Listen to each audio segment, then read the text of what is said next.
안녕하세요. 순비제 제주 농부입니다. 이제 날이 많이 풀렸습니다. 이제 아침 저녁으로 온도도 많이 올라가고 이제 고온성 작물인 그리고 서리 피해를 볼 수 있는 그런 작물들을 심을 시기가 왔습니다.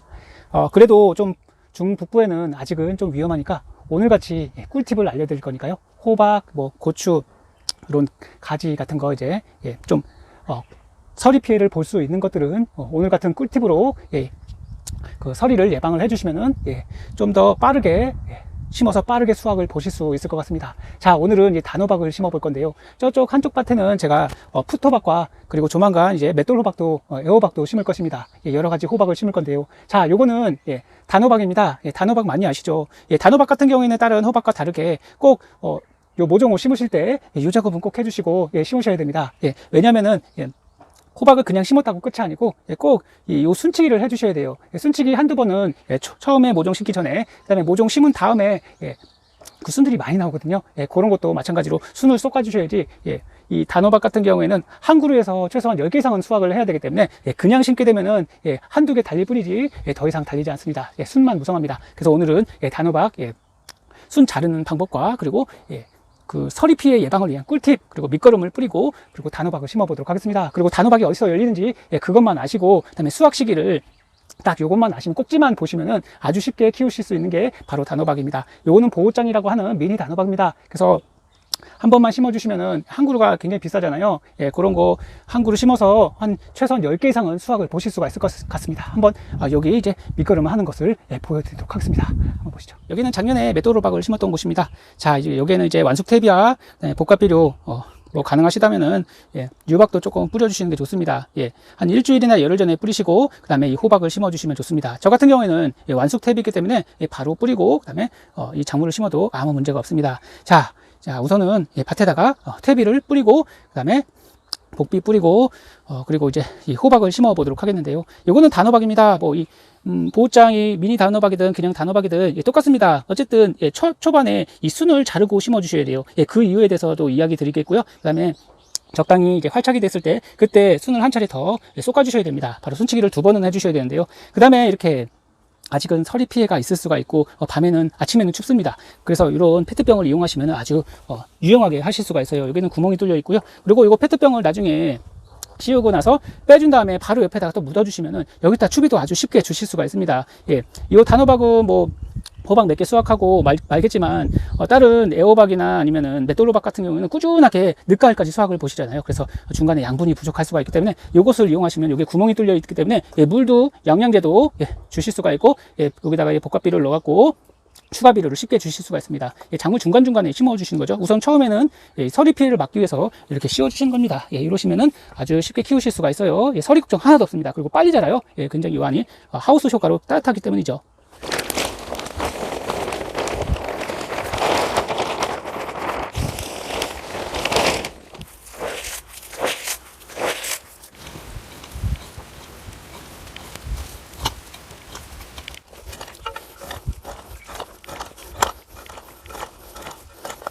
두둑을 만들었습니다. 밑거름으로 복합비료, 그 다음에 퇴비 그거 넣고 지금 두둑을 흙을 좀 올려주고 만들어 주었습니다. 그리고 이제 심을 건데요.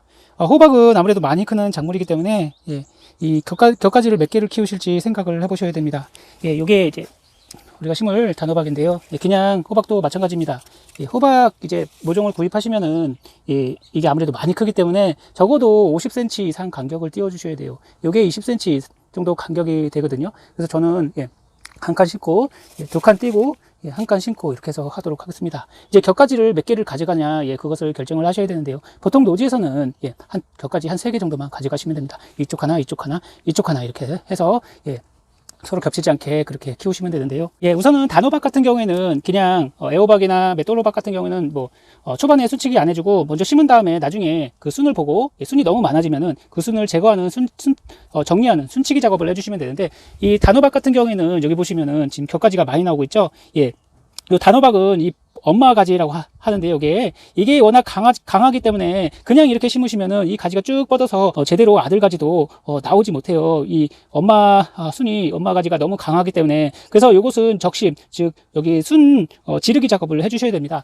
여기 보시면은 지금 이파리를 한 5개 정도 보시고 1개, 2개, 3개, 4개, 5개 지금 그 이상 나왔는데요. 이렇게 5개의 잎을 놔두고 이렇게 위에를 적심 작업을 해주셔야 됩니다. 이렇게 윗부분을 이렇게 잘라주시면 여기 열매가 달려있긴 한데 이 열매는 생각하지 마시고 이 격가지가 몇 개가 될 것인가 생각을 해보시고 그 다음에 이렇게 순치기 작업을 먼저 해주시고 그 다음에 심어주시는 게 단호박에서는 가장 좋습니다. 단호박은 이 어미가지에서도 열리겠지만 그렇게 많이 열리지가 않아요. 그래서 보통은 단호박은 격가지를 유인하셔야지 격가지에서 많이 열리거든요. 격가지 하나에서 한 3개에서 5개 정도 열린다고 보시고 그렇게 보시면은 한 나무에서 보통 최소한 5개에서 10개 이상까지 수확을 보실 수가 있습니다. 그래서 이렇게 격가지 아들가지를 유인하는 적심 작업을 기본적으로 해주셔야 돼요. 그래야지 여기서 이제 격가지가 또 나중에 나오거든요. 그래서 격가지를 2개를 가져갈지 3개를 가져갈지 그렇게 생각을 하셔야 됩니다. 저 같은 경우에는 3개도 충분하기 때문에 하나, 둘, 3개만 놔두고 나중에 격가지 나오는 것은 또 그때 또 이 순치기 작업,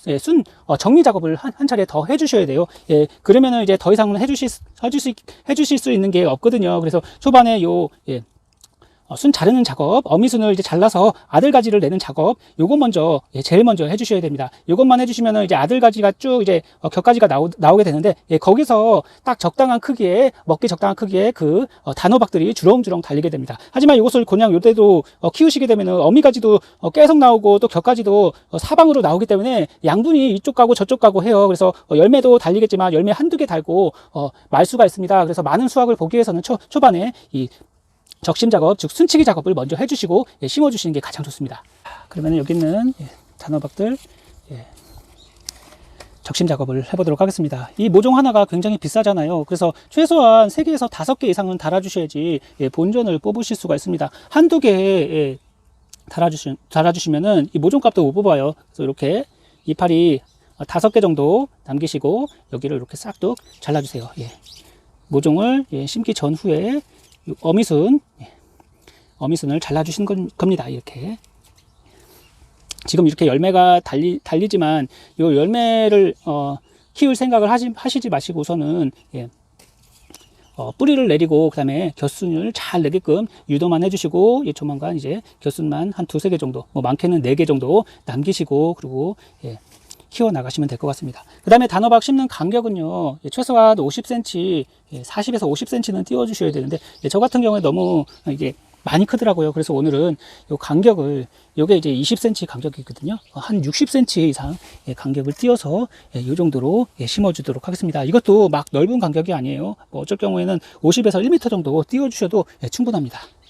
자, 이제 단호박을 심어 주도록 하겠습니다. 넉넉하게 50cm 이상 띄어서 이 단호박을 심어 주시면 되는데요. 저 같은 경우에는 이렇게 페트병을 이용하시면은 아직은 밤낮으로 조금 쌀쌀하기 때문에 그리고 더 이 호박을 빨리 키우실 수가 있어요. 우선은 모종을 이렇게 적당한 깊이로 흙을 잘 돋아주시고 이렇게 심어 주신 다음에 이 페트병에 구멍을 내주세요. 몇 개만. 그리고 이것을 이렇게 페트병 안에다가 쏙 잘 넣어주세요. 이렇게 비닐을 살짝 벌린 다음에 이것을 이렇게 잘 꼽아주시고 그 다음에 이 위에다가 돌멩이만 이렇게 살짝 해주시고 흙을 주변에다가 이렇게 잘 돋아주시면은 강한 비바람에 의해서도 잘 쓰러지지 않습니다. 이렇게만 해주시면은 이게 이제 하우스 효과예요. 보온 효과를 내기 때문에 서리가 오더라도 서리를 맞지 않습니다. 그래서 좀 더 이제 안전하게 호박을 더 빨리 키우실 수가 있어요. 서리가 오지 않더라도 호박을 조금 더 빨리 순을 내고 뿌리를 내게 해서 따뜻하게 해서 이 고온성 작물인 이 호박을 더 잘 키우실 수가 있습니다. 이 호박을 이제 나중에 이게 이 페트병을 걷어내실 거 아니에요. 이 페트병을 걷어내실 때 바로 옆에다가 이 페트병을 버리시지 마시고 여기에 구멍이 뚫려 있어요. 구멍이 뚝뚝뚝 뚫려 있죠. 적당하게 옆에도 뚫어 주시고 하시고 그 다음에 이 페트병을 적당한 깊이로 한 10cm에서 15cm 깊이로 이렇게 심어 주세요. 이렇게 심어 주시고 여기다가 양분과 물을 주시고 복합비료만 넣어 주시면은 추비도 아주 쉽게 주실 수가 있습니다. 그래서 바람에 날아가지 않게 흙만 잘 덮어 주시면은 나중에 이것을 이제 페트병을 걷어내실 거 아니에요. 걷어내실 때 바로 옆에다가 이렇게 꼽아 주시면은 이 호박을 이 추비 걱정 없이 키워 주실 수가 있습니다. 나중에 비닐을 찢어서 추비를 주거나 이런 거 할 필요도 없고 아주 쉽게 키워 주실 수가 있어요. 오늘은 단호박을 한번 심어 보았는데요. 오늘은 단호박 적심, 초반 1차 적심과 조만간 이제 겨순이 나오면은 2차 순치기 작업을 해줄 겁니다. 그리고 이런 시기에 이 페트병을 이렇게 잘 응용을 하시면은 이렇게 보온 효과도 보실 수가 있고, 그리고 이것을 버리지 않고 또 옆에다가 이렇게 심어 주시면은 추비도 아주 쉽게 주실 수가 있고, 집에 있는 각종 영양제 아니면 쌀뜨물 이런 것도 이런 데다가 넣어 주시면은 아주 좋습니다. 이렇게 응용을 해주시면은 요거는 뭐 단호박이겠지만 나중에 뭐 맷도로박 아니면 애호박 이런 것도 똑같이 이렇게 이용을 하실 수가 있어요. 그러면 늦가을까지 꾸준하게 영양 부족 없이 키워 주실 수가 있습니다. 그냥 요 호박 같은 경우에는 밑거름 많이 하셨더라도 중간 정도에는 양분이 부족하기 때문에 이렇게 추비를 줄 수 있는 이런 페트병을 이렇게 꼽아주시면 좋아요.